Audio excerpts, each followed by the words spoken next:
Well, as I was growing up, I was always interested in math and always interested in the world around me, natural phenomena. That tended to express itself in being interested in things in nature.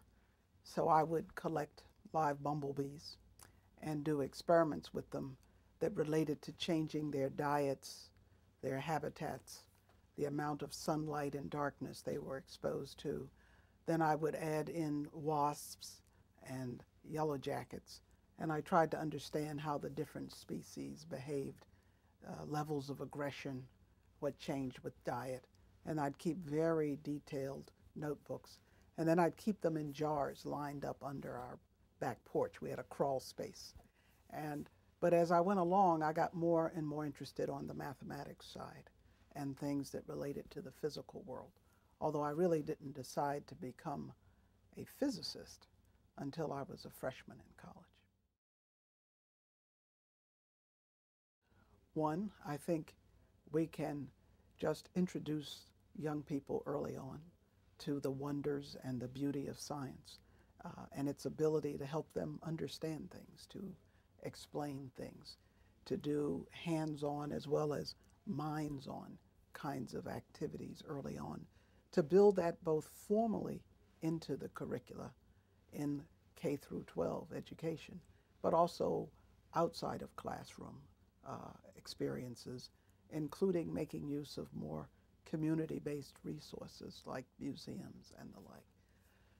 We have to excite them. That's the point. We have to excite them about the wonders of the natural world.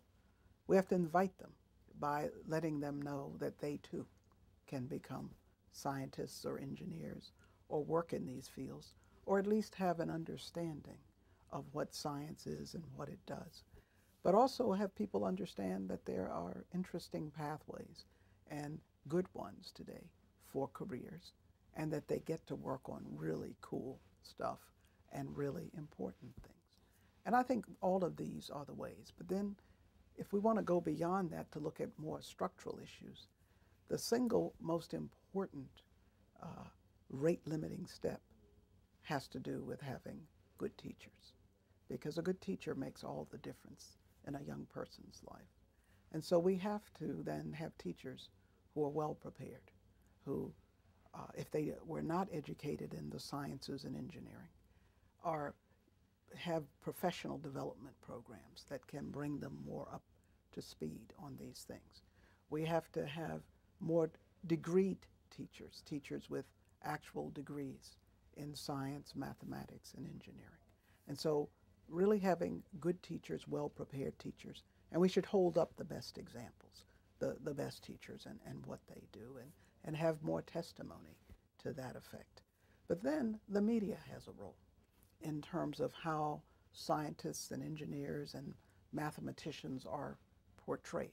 And they, scientists and engineers and mathematicians tend to be portrayed in a somewhat exaggerated way in the media.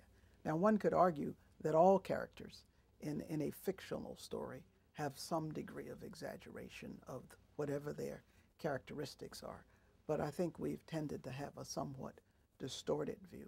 Although programs like Numbers I find pretty interesting because they kind of change the construct a bit. But I think the media has a role.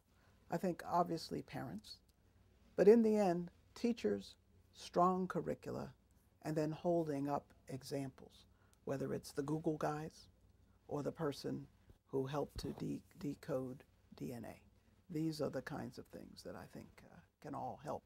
But preparation is what is always needed, because to do science takes a cumulative background. You can't do advanced mathematics if you don't know calculus, if you don't know trigonometry, geometry, algebra, and you certainly can't do those things if you can't add, subtract, multiply, divide, know fractions, etc.